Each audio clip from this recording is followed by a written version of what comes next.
Hey guys, I could not have picked a better time to film a video about a mud mask than right now because it is pouring down rain outside. That is what you hear in the background. I apologize for that. And it is definitely going to be muddy and slippery out there.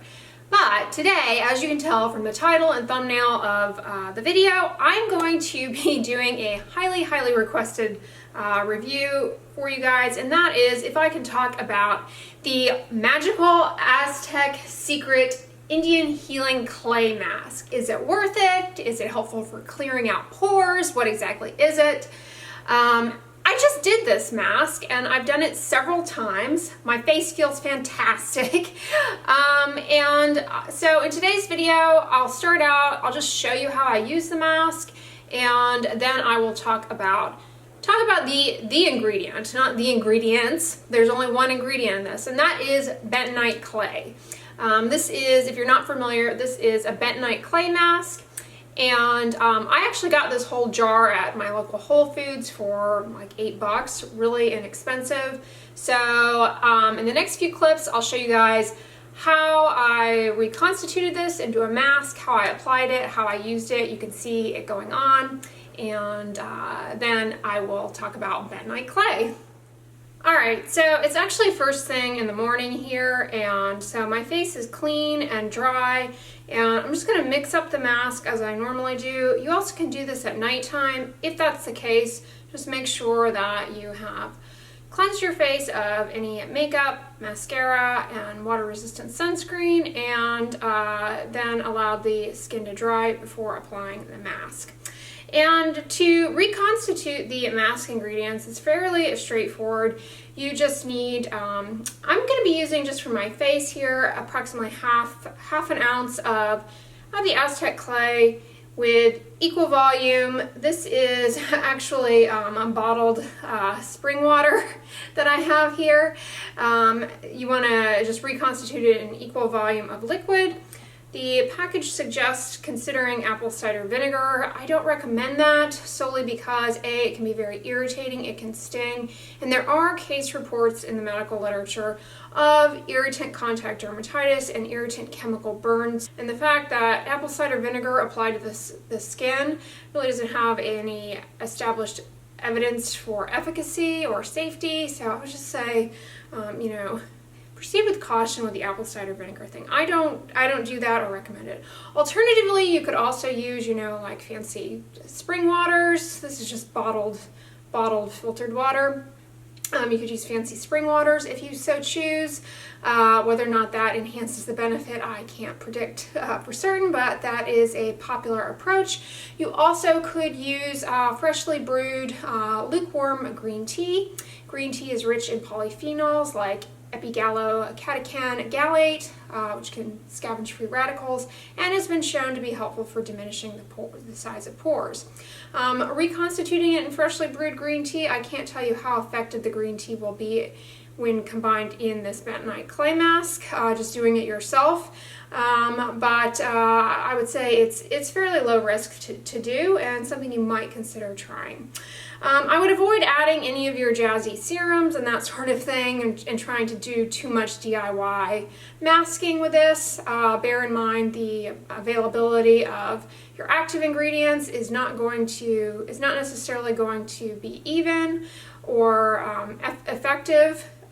This clay is pretty binding, so you can imagine that it will potentially interfere with, theoretically, I'm just guessing, the active binding sites of some of your active ingredients that you might be using. So don't try and self-assemble your own mask. I think it's just something to try as is with the plain clay and water. So it doesn't suggest doing this, but I've just been using these little glass jars to measure things out rather than plastic or metal. That's just what I happen to have, and I don't know, kind of from a chemistry standpoint, it seems like more fun. And I just use a little 2-cup clean Pyrex bowl. So I would just pour the bentonite clay in. Be very careful with this. It is aerosol, you know, it does aerosolize, you know, go into the air. And you don't want to inhale it, so be really careful when you're working with this. Also be careful with your eyes. Don't don't get the, you know, rub your eyes, get the dry powder in your eyes. But I'm just going to slowly add in a little bit of the water, and I'm just going to mix it here with a stir stick.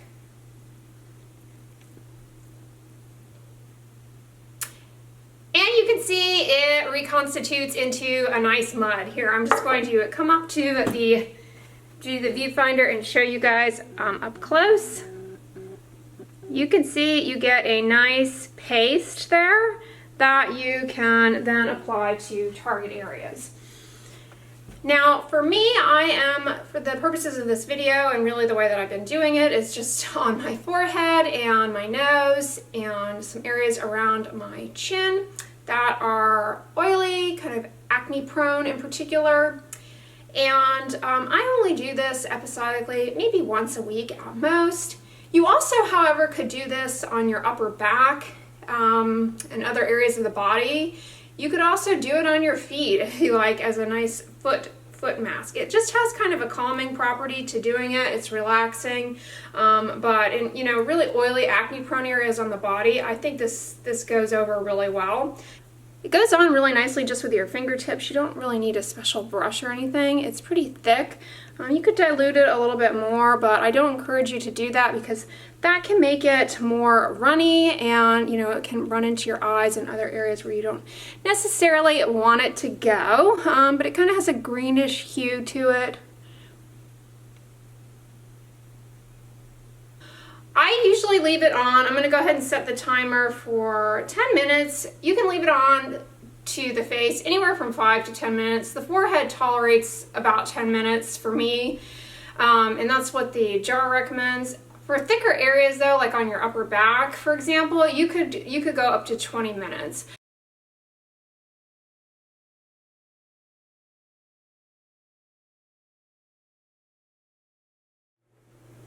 So yeah, that is how I used it. It's a lot of fun, and to be honest, it's not irritating because the only ingredient is bentonite clay. It doesn't have, you know, fragrance or essential oils, and when reconstituted just in water, it's actually really nice. I would say that if you have very dry skin, there's not a whole lot of reason for you to be motivated to go using this, but it is really helpful in just kind of oily prone, blackhead prone areas in the T-zone on your face.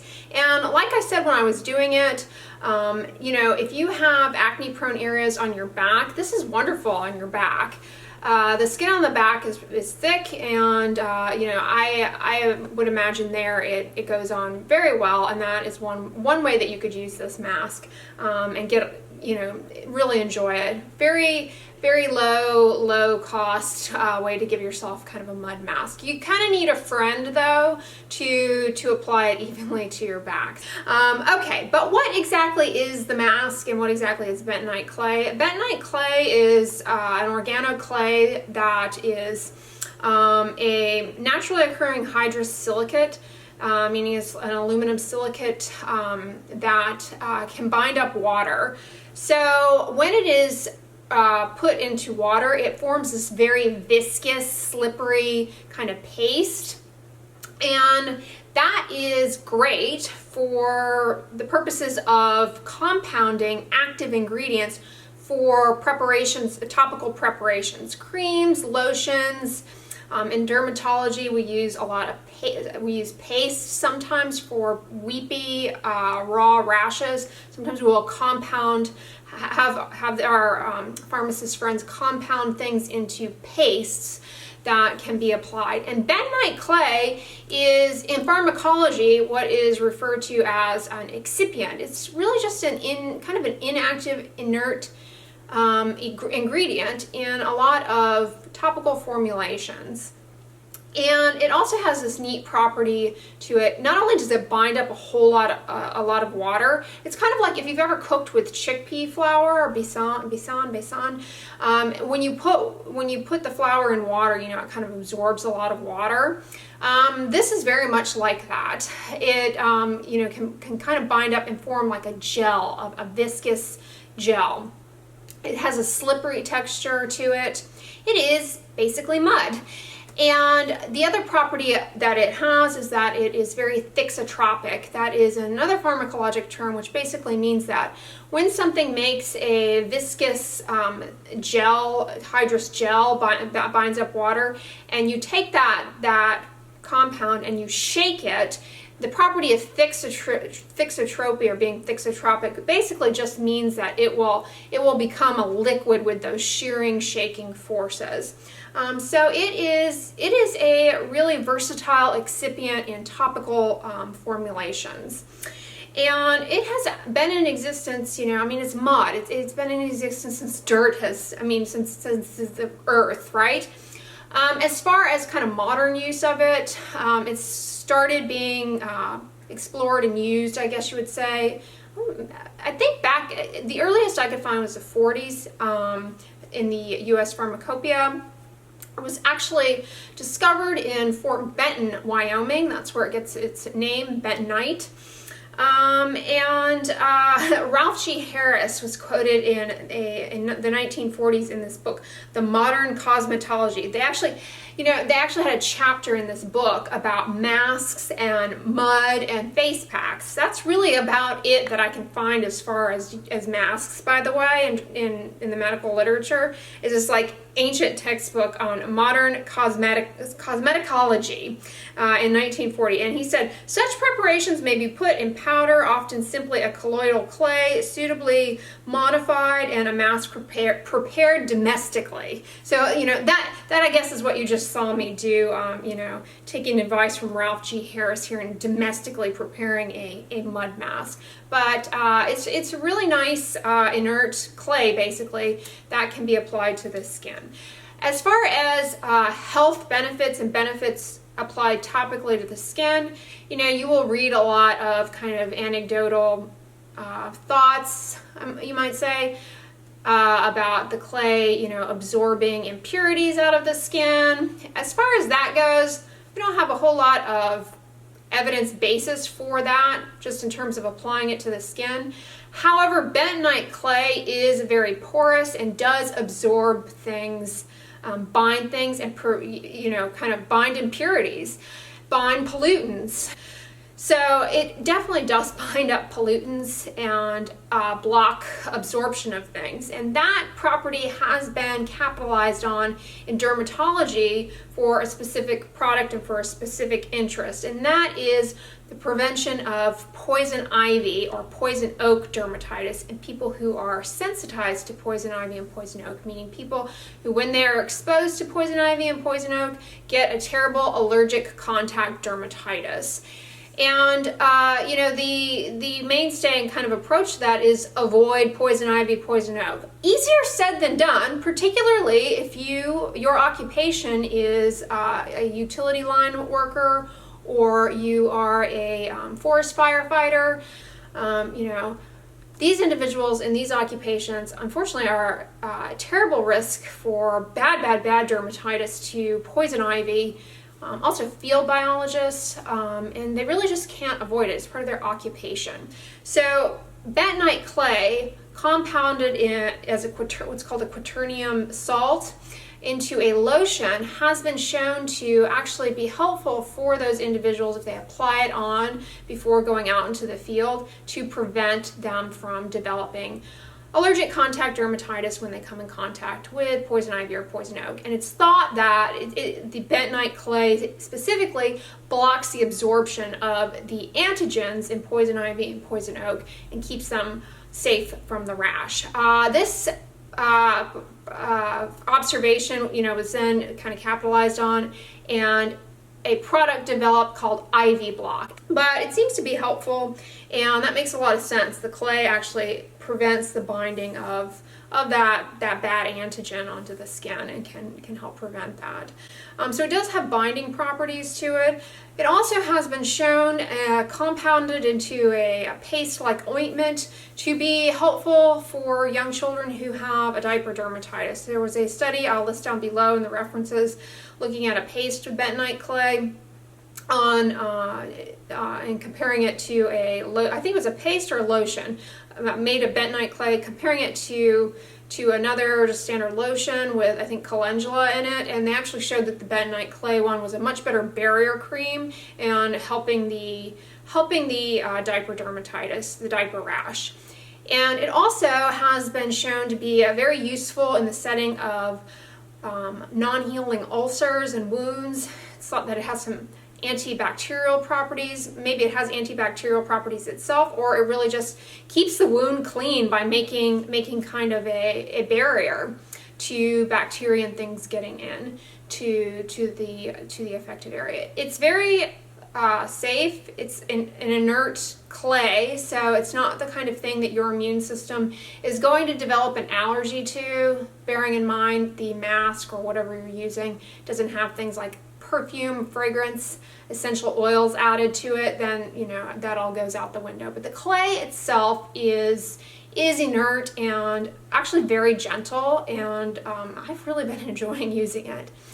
And then the other use for bentonite clay in dermatology as far as acne and pores, back, you know, maybe in the 70s, the 80s, and some of the early acne studies where they were looking at rates of sebum production or oil production in adolescents with acne, they came up with a technique using bentonite clay to measure oil production. And they basically put bentonite clay on the individual's skin, allowed it to dry, and then removed it and weighed, you know, compared the weight of the bentonite clay before and after applying it to the skin, and, you know, were able to develop some sort of mathematical modeling, some sort of magic math to figure out how much grease the subjects in the study made. So it has been used kind of as a methodologic tool in acne studies.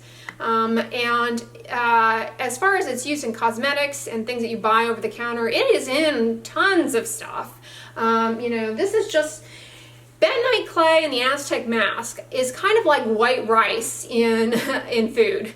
White rice by itself is sort of bland. It doesn't have a whole lot of taste to it, but put some curry sauce on it, and all of a sudden you have an amazing dish. And that's kind of the deal with the bentonite clay. It by itself has beneficial properties in that it is gentle, a nice barrier, can absorb some oil. But, you know, when compounded into topical formulations, as is used in dermatology, it can be a very useful excipient for delivering drugs to the skin in a rational and safe manner. And then as far as its use in cosmetics, you will find it in makeups, you will find it in mascara, eyeshadows, foundations, sunscreens. It's often present in sunscreens, particularly in a lot of lotions. Just is kind of like a thickener. It you know, it makes the product something that you can actually apply. So it's a practical ingredient, and that you will often see it in cosmetics. It's often in makeups, for example, anywhere from 0.1% to 10% concentration you will find it. So yeah, I was really motivated to make this video because I get questions, can you review the Aztec healing mask or the bentonite clay mask on, you know, all the time. And I've mentioned it before as far as the bentonite clay, and that, you know, basically can just mop up sebum and oil transiently. I'm really glad I gave it a try myself. It's very enjoyable. And like I said, it's not irritating. It is a little drying, but I actually really like it. I mentioned when I was putting it together that you could consider adding, reconstituting it in freshly brewed green tea. But I wouldn't get too exotic and attempt to DIY many masks with this. Just because, you know, the availability of the active ingredient can be questionable, given that it kind of can bind up some of the active sites of things. I would rely more on buying a mask that had the active ingredient that you're interested in, like a green tea mask, for example. I would weigh maybe more in favor of that, but it's not to say you can't try it. I just don't have any tips for doing that or recommendations. I've also seen, you know, some people want to reconstitute this in witch hazel. I have a video recently where I was in Whole Foods talking about witch hazel. So witch hazel itself can be irritating. So I'm just favor water. Over trying to get too exotic with this. I would just favor capitalizing on the bentonite clay in a low risk, easy to do, cheap, effective mud mask, and just reconstitute it in water. Better to be safe than sorry. But yeah, I found it to be very helpful that way and useful, and I like it. As far as a deep pore cleansing, you know, it can, if you've got pollutants, dirt, what have you, on the very top layer of the skin where this is actually going, it is going to wick up some of that, and can be helpful. So I really like it, and like I said, it's very gentle. Thank you guys for continuing to ask me about this, otherwise I probably never would have tried it, and I'm glad that I did. So I hope this video was helpful to you guys, but if you like this video, give it a thumbs up, share it with your friends, and as always, don't forget, sunscreen and subscribe. I'll talk to you guys tomorrow. Bye!